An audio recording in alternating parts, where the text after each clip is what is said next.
क्या आपने कभी सोचा है कि आखिर बड़े बड़े अमीर लोग अपनी संपत्ति और पैसों को स्विस बैंक में क्यों रखते हैं? स्विस बैंक्स को लंबे समय से इनके स्ट्रिक्ट सीक्रेसी लॉज, स्टेबिलिटी और न्यूट्रलिटी के लिए जाना जाता है, जिससे उसे उन लोगों के लिए एक अच्छी जगह बना दिया गया है जो कि अपनी फाइनेंशियल एसेट को सबसे प्रोटेक्ट करके या फिर छुपा कर रखना चाहते हैं। हालांकि पिछले कुछ सालों में स्विस बैंक्स ने टैक्स इवेशन और मनी लॉन्ड्रिंग के चलते काफ़ी ज़्यादा जांचों का भी सामना किया है, और आज के वीडियो में हम इन्हीं स्विस बैंक्स की पॉपुलैरिटी के रीजंस, बैंक सीक्रेसी से जुड़ी इनकी कंट्रोवर्सीज और आज के समय में स्विस बैंक्स के द्वारा फेस किए जाने वाले चैलेंजेस के बारे में बातें करेंगे। तो दोस्तों, ये वीडियो होने वाली काफ़ी इंटरेस्टिंग। मेरा नाम है आशीष और हम आज बातें करने वाले हैं स्विस बैंक के बारे में। तो दोस्तों, अगर आपने चैनल को सब्सक्राइब नहीं किया है तो चैनल को सब्सक्राइब कर ले। तो चलिए शुरू करते हैं ये आज का बहुत ही इंटरेस्टिंग वीडियो जो कि है स्विस बैंक्स के बारे में। देखिए, स्विस बैंक्स अपनी सीक्रेसी को लेकर 18th सेंचुरी से काफ़ी फेमस है। 18th सेंचुरी में स्विस बैंक्स वेल्दी यूरोपियंस के लिए अपनी प्रॉपर्टीज़ को वॉर और पॉलिटिकल टर्मोइल से बचा कर रखने के लिए बहुत अच्छी जगह हुआ करती थी।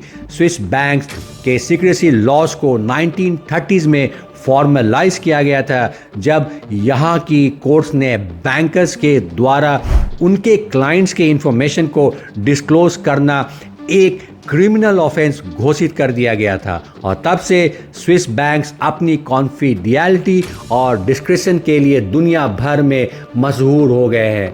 सेकेंड वर्ल्ड वॉर के दौरान स्विस बैंक्स ने रेफ्यूजीज़ के साथ नाजियों द्वारा लूटी गई प्रॉपर्टीज़ को रखने के लिए एक सुरक्षित जगह देने में अहम भूमिका निभाई थी।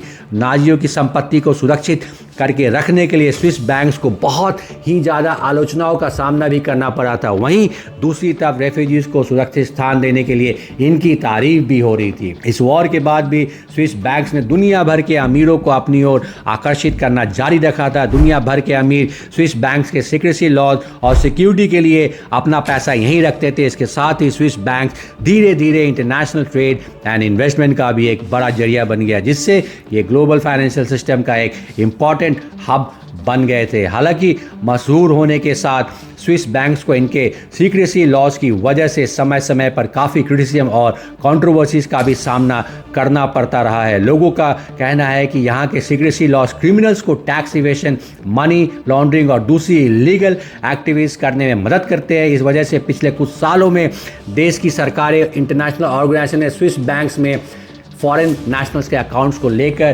ट्रांसपेरेंसी और इंफॉर्मेशन शेयरिंग को बढ़ाने के लिए लगातार इन पर प्रेशर डाला है।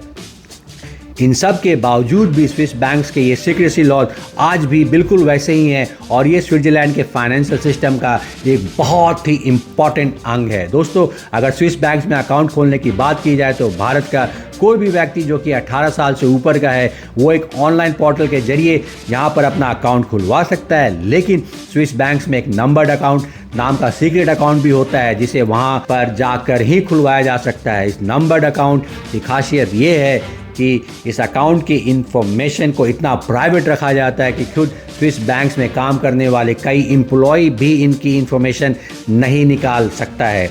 नंबर्ड अकाउंट ओपन करवाने के लिए आपके पास मिनिमम अकाउंट रखने के लिए 75 लाख रुपए होने ही चाहिए, नहीं तो आपको नंबर अकाउंट नहीं खुलवा सकते। इस अकाउंट को रखने वालों को एक स्पेशल कोड नंबर दिया जाता है, जिसके बाद उस अकाउंट के सभी ट्रांजैक्शन उसी कोड नंबर के साथ होते हैं। कहीं पर भी अकाउंट होल्डर का नाम डिस्क्लोज नहीं होता है। यहाँ तक कि बैंक में उस अकाउंट से रिलेटेड होने वाली सभी कामों को उसी कोड नंबर के अकॉर्डिंग किया जाता है। एक तरह से आप कह सकते हैं कि वो कोड नंबर अकाउंट होल्डर का बैंक नेम बन जाता है, जिससे किसी को भी उस अकाउंट होल्डर का असली नाम या इन्फॉर्मेशन छोड़िए कुछ भी पता नहीं लग पाता है। पर इसका मतलब ये भी नहीं है कि वो इंसान कुछ भी कर पाएगा। ये यूज़ सब करने दिया जाएगा, लेकिन ऐसा बिल्कुल नहीं है। अगर कोई इंसान उस व्यक्ति के खिलाफ कोर्ट में केस करता है तब केवल कोर्ट के आदेश पर उस व्यक्ति की इन्फॉर्मेशन को रिलीज़ किया जाता है, और इसके अलावा किसी भी और तरीके से स्विस बैंक से किसी भी इन्फॉर्मेशन को निकालना समुंदर में एक चावल का दाना ढूंढने के बराबर है। देखिए, अब why can't government trace the transaction done to Swiss bank, इसके बारे में बातें करेंगे। देखिए, ये सब सुन के आपके मन में ये सवाल भी ज़रूर आ रहा होगा कि आखिर जब भारत से ब्लैक मनी को यहाँ पर जमा करने के लिए भेजा जाता है तब ऑफिशियल्स इसे ट्रेस क्यों नहीं कर पाते हैं। तो इसका कारण ये है कि ये अमीर लोग अपने पैसों को टुकड़ों टुकड़ों में डालकर उन्हें दूसरे देश के बैंक्स में भेजकर फिर वहाँ से स्विस बैंक्स के अपने अकाउंट्स में डलवाते हैं, जिससे गवर्नमेंट के लिए इन ट्रांजैक्शंस को ट्रेस कर पाना काफ़ी मुश्किल हो जाता है और क्रिमिनल्स का काला धन बहुत ही आराम से देश के बाहर चला जाता है। वैसे दोस्तों, एक तरीके से देखा जाए तो स्विस बैंक्स का ये रूल बनाए तो लोगों की सुरक्षा के लिए ही है। अब लोग ही इसका गलत इस्तेमाल कर रहे हैं तो इसमें उनकी क्या गलती। उनके पैसों को स्विस बैंक्स में रखने का एक और बड़ा रीज़न इनके पैसों की सिक्योरिटी है। लोगों के पैसों को जितनी सिक्योरिटी स्विस बैंक से मिलती है वो शायद ही दुनिया के किसी और बैंक में मिलती है। स्विस बैंक्स लिक्विडिटी के मामले में भी काफ़ी स्ट्रॉन्ग होते हैं, जिससे इनके डूबने का खतरा ना के बराबर रहता है, जिससे लोग यहाँ पैसे सेफ रहते हैं। तो दोस्तों, आपका स्विस बैंक्स के इन सीक्रेसी लॉज के ऊपर क्या कहना है, हमें कमेंट सेक्शन में ज़रूर बताइएगा। हम उम्मीद करते हैं कि आज आपको पता चल गया होगा कि आखिर कैसे स्विस बैंक्स ब्लैक मनी रखने वालों के लिए एक स्वर्ग की तरह है। अगर आपको ये वीडियो थोड़ी सी भी इंफॉर्मेटिव लगी हो तो इसको लाइक एंड शेयर करना और ऐसी ही वीडियोस के लिए चैनल को सब्सक्राइब करना मत भूलिएगा।